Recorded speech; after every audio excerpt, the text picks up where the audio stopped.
아침 묵상에 오신 여러분들을 환영하고 축복합니다. 오늘은 먼저 성전을 세우라 라는 제목을 가지고 학계 1장 1절부터 15절까지 말씀 함께 살펴보았으면 좋겠습니다. 먼저 2절부터 4절까지 말씀을 같이 한번 읽어볼까요? 만군의 여호와가 이같이 말하여 이르노라. 이 백성이 말하기를 여호와의 전을 건축할 시기가 이르지 아니하였도다 하느니라. 여호와의 말씀이 선지자 학계에게 임하여 이르시되 이 성전이 황폐하였거늘 너희가 이때 판벽한 집에 거주하는 것이 옳으냐? 우리가 지난주까지 에스라에 대해 살펴보았습니다. 근데 오늘부터 우리가 학계에 대해서 살펴보게 됩니다. 이스라엘 백성들은 바벨론의 포로로 잡혀갔습니다. 그런데 예레미야를 통해서 주신 약속대로 70년 만에 고국으로 돌아오게 됩니다. 그리고 예루살렘으로 돌아온 유다 백성들은 하나님의 말씀에 따라 하나님의 명령에 따라서 하나님의 성전을 재건하기 시작합니다. 그런데 이 하나님의 성전을 재건하는 것이 결코 쉽지만 않았습니다. 왜냐하면 주변에 많은 방해가 있었고 주변에 여러 가지 어려움들이 있었기 때문이에요. 그런데 결국에 이러한 방해와 어려움들로 인해서 성전 재건 작업이 결국에는 중단하게 됩니다. 이렇게 해서 성전 중단된 지가 10년 정도 시간이 지났어요. 그래서 16년 동안 성전 재건이 멈춰져 있을 때 하나님께서 학계 선지자를 보냅니다. 학계 선지자를 보내서 백성들에게 너희가 왜 성전 건축을 멈췄느냐 책망도 하시고 또 그 마음에 용기도 주셔서 이 성전을 재건하게 하시는 내용이 담겨져 있는 게 바로 이 학계 선지자예요. 학계서예요. 학계서. 그래서 학계서는 하나님께서 학계 선지자를 통해서 주신 말씀을 기록해 놓은 책이다라고 여러분들이 생각하면 좋습니다. 그러면 학계 선지자를 통해서 하나님께서는 어떤 말씀을 하셨을까요? 오늘 본문에 보면 이 학계가 전한 말씀은 뭘로부터 시작이 되냐면 질문으로부터 시작이 돼요. 그럼 어떤 질문으로부터 시작됐을까요? 이 성전이 황폐해졌거늘 너희가 이때 판벽한 집에라고 되어 있어요. 이 판벽하다라는 의미는 뭐냐면 잘 꾸며졌다는 거예요. 여호와의 성전은 지금 성전 건축이 중단되어서 무슨 버려진 집처럼 폐허처럼 정말 여러분들 공사판 아시죠? 건물을 짓다 멈춘 공사판의 건물이 어떻습니까? 황폐해져 있잖아요. 그렇게 하나님의 성전은 황폐해져 있는데 너희는 이렇게 잘 꾸며진 집에 사는 것이 옳으냐라고 묻는 거예요.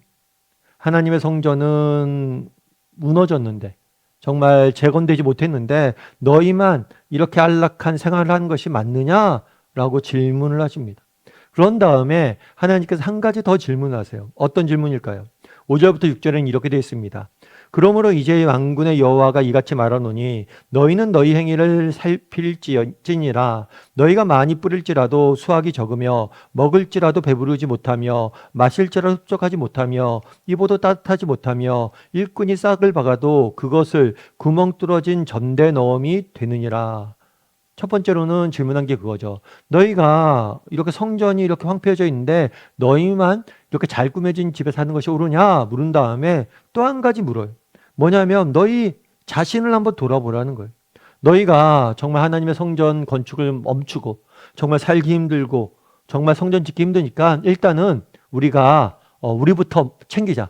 우리부터 잘 살고 우리가 좀 평안해지고 주변 여건이 좋아지면 정말 이제 성전을 건축하자 라고 생각을 했다는 거예요. 그런데 그렇게 생각을 하고 너희가 너희 자신을 먼저 너희 자신을 먼저 돌보고 너희 자신을 먼저 내가 먼저 살아야겠다라고 생각을 했는데 그 결과가 어땠냐는 거예요. 너희가 사는 것이 힘들다고 하나님 전 건축을 외면하고 먹고 사는 것에 힘썼는데 그 결과가 어땠냐는 거예요. 그만큼 편해졌냐는 거예요. 너희가 혹시 많이 뿌렸는데 수확이 적고 정말 많은 것들 먹는다고 먹었는데 배부르지 않고 마셔도 흡족하지 않고 돈을 많이 모았는데 결국에 구멍 뚫린 전대 쌓아놓은 것처럼 다 사라지지 않았냐라고 묻게 된 거예요. 그래서 정말 너희가 각자의 삶에 집중했지만 그 결과 오히려 더 공고한 삶을 살고 있지 않는지 돌아보라 라고 하나님께서는 말씀하시는 거죠. 실제로 이 말을 들은 유다 백성들은 자신의 모습을 돌아보고 회개하며 다시 성전을 건축하기 시작합니다. 그러면 오늘 본문에서 우리가 알 수 있는 점은 무엇일까요? 무엇보다도 그날에 하나님께서 이스라엘 유다 백성들에게 던진 질문을 우리 자신에게도 던질 필요가 있어요. 여러분, 우리는 모두 세상에 발을 딛고 살아갑니다. 이렇게 세상에 발을 딛고 살다 보니까 우리가 세상 속에서 해야 될 일들이 많죠. 돈도 벌고 자녀도 양육해야 되고 세상 사람들과 관계도 신경 써야 되고 정말 세상이 전쟁터잖아요. 거기서 살아남기 쉽지 않잖아요. 또 취미생활도 해야 되고 또 즐길 수도 있어야 되고 정말 세상 속에서 우리가 해야 될 일들이 많아요. 그런데 이렇게 정말 세상 속에서 해야 될 일이 많고 세상 속에 일을 하다 집중하다 보면 하나님과의 관계가 소홀해지는 경우들이 있다는 거예요. 우리가 그렇지 않냐는 거예요. 여러분 어때요? 정말 여러분 우리 세상 속에서 해야 될 일이 많은데 이런 세상 일들에 집중하다 보니까 어느새 하나님과의 관계가 소홀해져 있진 않은지 무너져 있진 않은지 우리가 돌아봐야 돼. 우리도 스스로에게 질문해 봐야 되는 거죠. 또 한 가지 더 물어봐야 돼요. 뭘 물어봐야 돼요? 그 결과는 어땠냐는 거예요. 너희가 정말 세상 일에 집중하고 하나님과의 관계가 소홀해졌는데 그 결과는 어땠냐는 거예요. 우리가 그렇잖아요.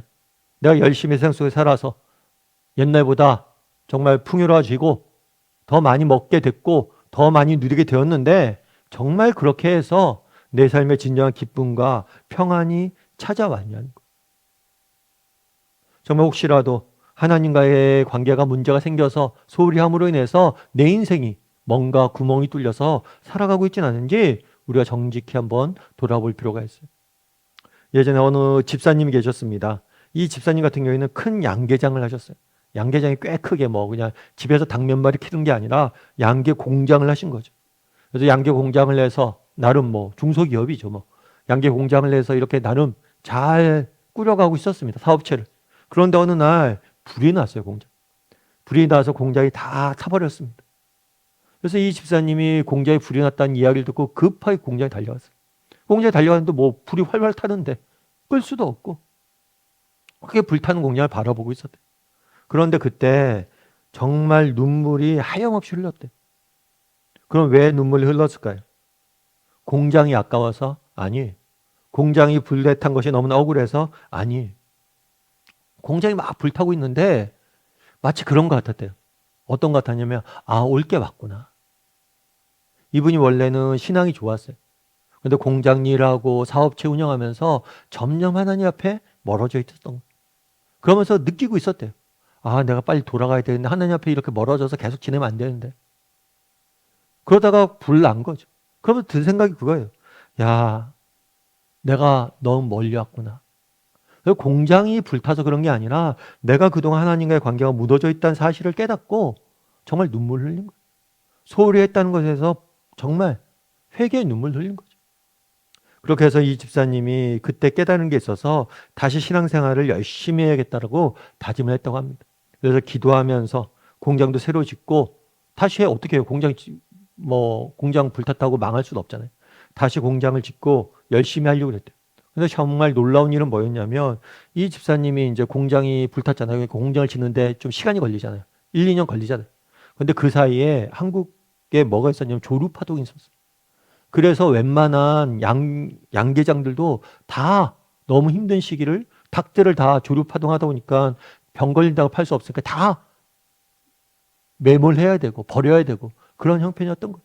그 양계업계가 다 힘들었대요. 그때 자기가 공장에서 불탔을 때. 그런데 재밌는 것은 양계업계가 다 힘들었는데 그동안 이 집사님 같은 경우는 공장을 새롭게 업그레이드 하는 거잖아요. 부득이한 이유로 공장을 유지할 수 없어서 새롭게 짓게 되는 거죠. 그래서 오히려 그 양계업계가 굉장히 힘들었는데 자기는 오히려 그때 새롭게 도약할 수 있는 힘들었지만 발판이 되었다, 유익이 되었다라고 이야기하더라고요. 그래서 이 기업이 우리가 잘 아는 하림 닭고기. 여러분 우리도 마찬가지라는 거예요. 여러분 하나님과의 관계가 관계가 무너져도 당장 문제가 없는 것처럼 느껴질 수 있습니다. 그런데 성경은 묻는 거예요, 하나님. 너희 정말 그러냐? 하나님 소홀히 하고 하나님 관계에 무너져 있고 정말 내가 세상 속에서 내가 진짜 세상 속에 잘 먹고 살아야지 하나님도 잘 섬기지 해서 그렇게 정말 열심히 노력을 했는데 그래서 정말 잘 먹고 잘 사냐는 거. 우리도 한번 돌아봐야 돼. 나는 정말 세상 일에 집중하느라고 하나님과의 관계가 무너져 있진 않은지, 그리고 또 그렇게 하나님과의 관계 소홀히 해서 세상 일에 집중해서 물론 우리가 더 많이 벌었을 수 있고 더 많이 성공했을 수 있어요. 그래서 정말 그런데 행복한지, 내 인생에 문제가 없는지 한번 돌아보고, 정말 그동안 하나님과 관계가 소홀히 돼 있다면 다시 한번 점검하고 새롭게 열심을 내는 시간이 되었으면 좋겠어요. 하나님을 좀 더 열심히 만나고 예배도 열심히 드리고 기도 좀 더 하고 말씀도 보고 하나님과의 관계를 더욱더 튼튼히 하는 그런 시간이 되었으면 좋겠습니다. 이 시간 우리 함께 기도했으면 좋겠습니다. 기도하실 때 오늘 말씀 기억하면서 기도했으면 좋겠습니다. 그날에 정말 학계 선지자를 통해서 하나님께서 묻습니다. 너희가 그래, 세상 사람들 힘든 거 안다, 세상 살기 힘든 거 안다, 그런데 정말 그렇게 세상에 집중하고 세상에 열심을 내고 그렇게 해서 정말 행복해졌냐? 살만해졌냐? 묻습니다. 정말 결국에 하나님과의 관계가 무너지면 모든 것이 무너지게 되어 있어요.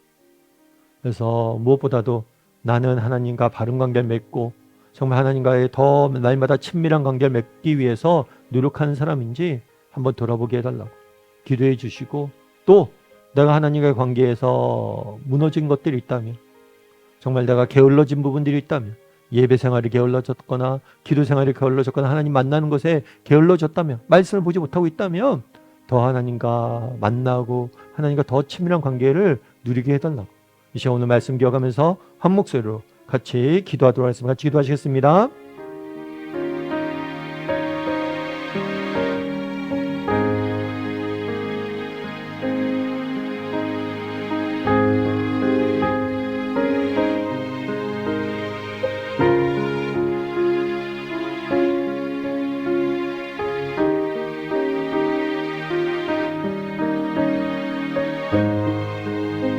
사랑의 하나님, 그날에 유다 백성들에게 학계 선지자를 통해서 주신 말씀이 우리를 향한 말씀임을 믿습니다.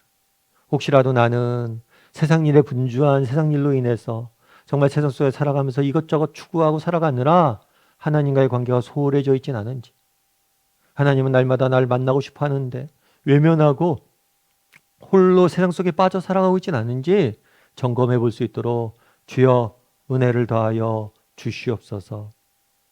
아버지 하나님, 혹시라도 우리 중에 정말 하나님과의 관계가 소홀한 부분들이 있다면 열심을 내게 도와주시고 날마다 더욱더 하나님을 가까이 나아가서 하나님과 더욱더 친밀한 교제를 나누며 이 땅을 살아갈 수 있는 우리 모두가 될 수 있도록 주여 붙잡아 주시옵소서. 이번 한 주간도 하나님과 날마다 교제하며 함께 만나고 누리며 살아가길 원하오며 모든 말씀 예수님의 이름으로 기도드립니다. 아멘.